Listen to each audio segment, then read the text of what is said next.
बिस्मिल्लाहिर्रहमानिर्रहीम। अस्सलाम वालेकुम। मैं हूं सलमान हैदर। दुआ है परवरदिगार से कि उसने आपको और आपके अहले खाना को अपनी हिफ्ज़ व अमान में रखा हुआ। मुस्लिम लीग नून के 41 जीते हुए उम्मीदवारों का जो नोटिफिकेशन है ना जनाब, वो खतरे में पड़ गया। अब बात इलेक्शन कमीशन नहीं, इलेक्शन ट्रिब्यूनल नहीं, अब बाकायदा सीधा हाई कोर्ट्स के अंदर चलेगी। जब उनके नाम लूंगा ना मैं आपके सामने, तो आपको भी पता चलेगा जी हाँ वहाँ कहाँ पे टांग रही है। इसके अलावा दूसरी खबर जो ये है, वफाकी काबीना का इस वक्त इजलास जारी है जिस वक्त मैं आपसे बात कर रहा हूँ, और 6 जो जजेस का जो ख़त है, जी हाँ, उससे मुतल्लिक अहम तरीन मौजू, और डेफिनेटली कुछ एक दो और चीज़ें भी हैं जो इस काबीना के इजलास में था। ये इजलास कल होना था, जो कल मुलतवी कर दिया गया था क्योंकि आर्मी चीफ से एक मुलाकात थी, एक सिटिंग थी।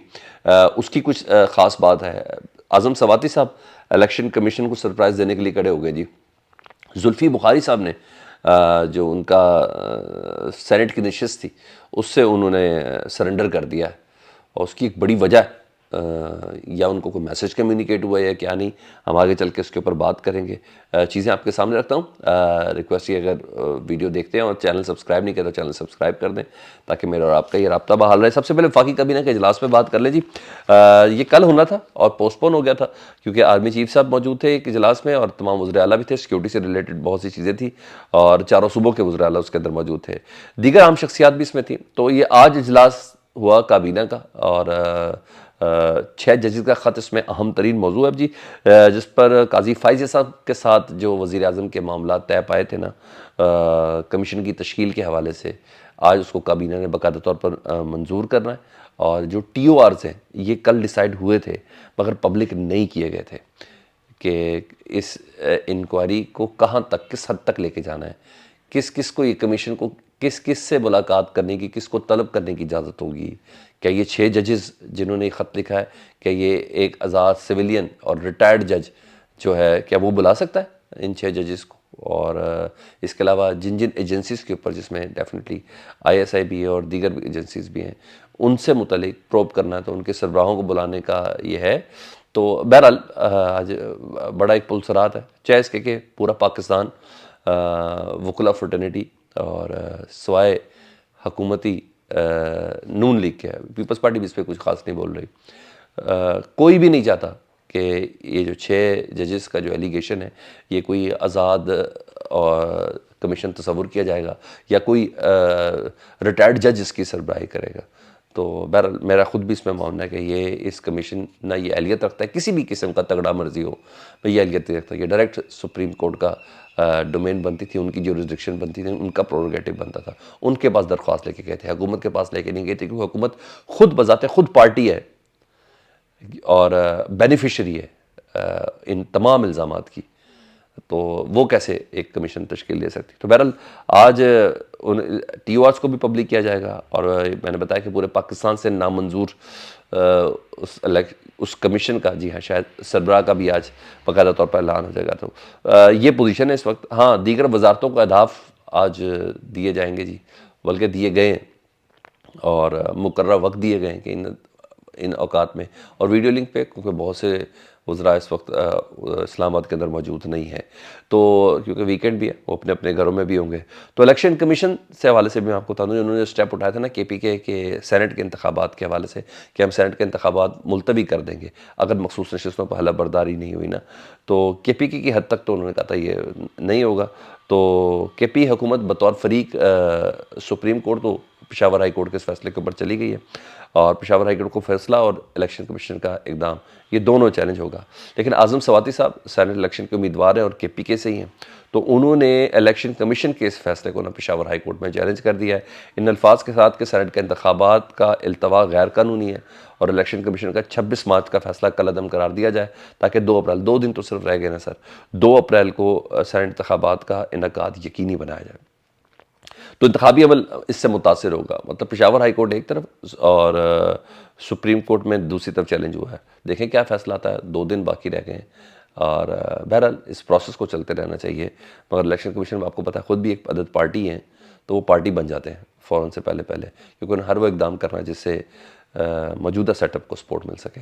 तो ये चीज़ है, कानून, अक़ल, शऊर, रूल्स एंड रेगुलेशंस क्या कहते हैं, उनका इससे कतन कोई ताल्लुक भी नहीं है। यहाँ तो ये चीज़ थी। लाहौर हाई कोर्ट में जी लीगी रहनुमा जी हमजा शहबाज शरीफ साहब, ٹھیک ہے. خواجہ محمد آصف سمیت کل 41 اراکین اسمبلی ہیں جن کی کامیابی کا نوٹیفیکیشن چیلنج کر دیا گیا. ٹھیک ہے جی, لاہور ہائی کورٹ میں, کیونکہ اس سے پہلے ان کے نوٹیفیکیشن پہلے بھی چیلنج تھے. آپ کو پتہ الیکشن کمیشن نے پھر ان کے حق میں دے دیے, ٹریبیونلز نے ان کے حق میں دے دیے, نہ ڈبے کھولے گئے, نہ ووٹ کاؤنٹنگ ہوئی, نہ سب کچھ ہوا نا. ایون تھوڑی دیر کے لیے اسٹے بھی نہیں دیا گیا ان لوگوں کو. لیکن اب یہ چیلنج کر دیا گیا ہے. NA 117 سے علیم خان کی کامیابی کو چیلنج کیا گیا, اور یہاں کامیابی کو چیلنج کرنے والے کوئی اور نہیں, علی جاز بھٹر صاحب ہیں پاکستان تحریک انصاف کے. عالیہ حمزہ نے جیل سے بیٹھ کے حمزہ شہباز کی کامیابی کا نوٹیفیکیشن چیلنج کر دیا. ملک وحید صاحب جنہوں نے بھی پچھلے دنوں ایک پولیس والے سے معافی منگوائی تھی جب انہوں نے کالے شیشے والی گاڑی ان کی روکی تھی, جناب ان کو جیت کا نوٹیفیکیشن بھی جو ہے وہ چیلنج کر دیا گیا ہے لاہور ہائی کورٹ میں. خواجہ آصف صاحب کا نوٹیفیکیشن ریحانہ ڈار صاحبہ نے چیلنج کر دیا جی. اب یہ بعد میں پھر بتاؤں, یہ آپ کہیں گے تو پہلے بھی چیلنج ہوئے نہیں, یہ چیلنج اب سیدھا ہائی کورٹس کے اندر چلے گئے ہیں. یہ 2 رکنی ٹریبیونل سے بات آگے بڑھ گئی ہے. ٹھیک ہے, تو یہاں اتنا آسان نہیں ہوگا, یہ واقعی بڑی اضطرابی کیفیت ہوگی 41 اراکین کی. اچھا, اب ظاہری بات ہے یہ نئے کیس ہیں. اس کے علاوہ جی نارووال سے انوار الحق صاحب ہیں NA 75, جی ہاں, یہ سب ملا کے کل 41 اراکین ہیں. ہاں, سیف الملوک کھوکر, جی ہاں, ان کی کامیابی کا نوٹیفیکیشن چیلنج ہوا. عطا تارڑ صاحب ہمارے وزیر اطلاعات صاحب, ان کی کامیابی کا نوٹس چیلنج ہوا ہے. تو اب دیکھیں یہ معاملہ نکلا ہے, اب یہ کہاں جاتا ہے. شکر ہے سپیڈ بڑھ گئی ہے, 3-3.5 سال نہیں لگیں گے, مجھے ایسا لگتا ہے 3-3.5 سال نہیں لگیں گے اگر کوئی غیر مرئی طاقت بیچ کے اندر نہ آ گئی تو.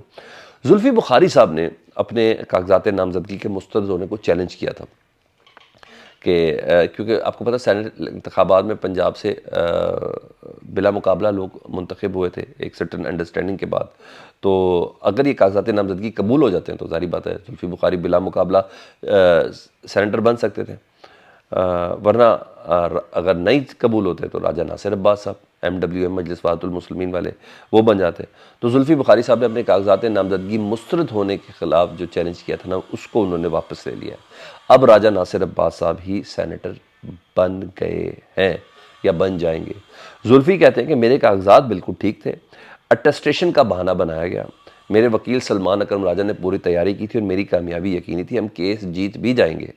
مگر ایسا کرنے سے مجھے ایسا لگتا ہے کہ مجھے اپنے ساتھیوں حامد خان اور علامہ ناصر عباس کے نوٹیفیکیشن کو چیلنج کرنا پڑے گا, اور میرا ضمیر اجازت نہیں دیتا کہ اس سے پارٹی اور ساتھیوں کو نقصان ہوگا. اور ویسے بھی انہوں نے ناصر عباس صاحب کی قربانیوں اور ساتھ پارٹی کے ساتھ کھڑے ہونے کی انہوں نے تعریف بھی کی.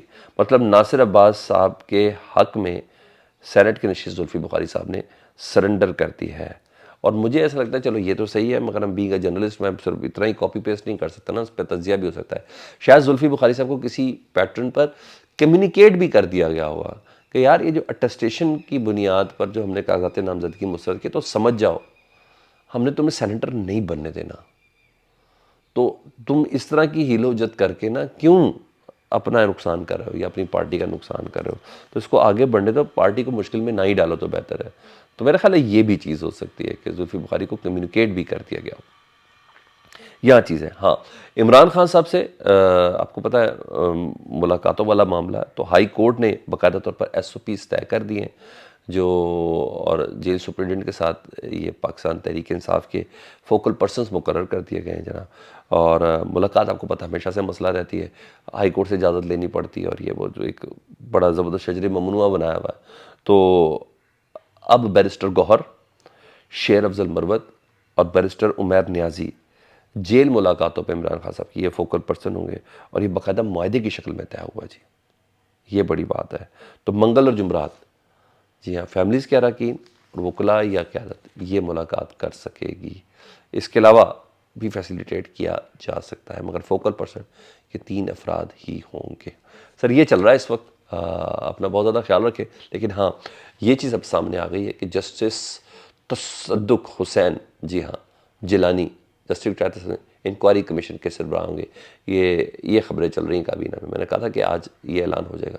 تو تصدق حسین جیلانی صاحب جناب ریٹائرڈ, وہ اس انکوائری کمیشن کے سربراہ ہوں گے.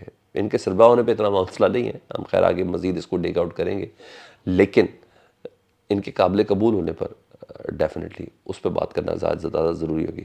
وہ اگلے ولاگ میں کرتے ہیں. اپنا بہت زیادہ خیال رکھیں. اللہم صلی علی محمد و آل محمد.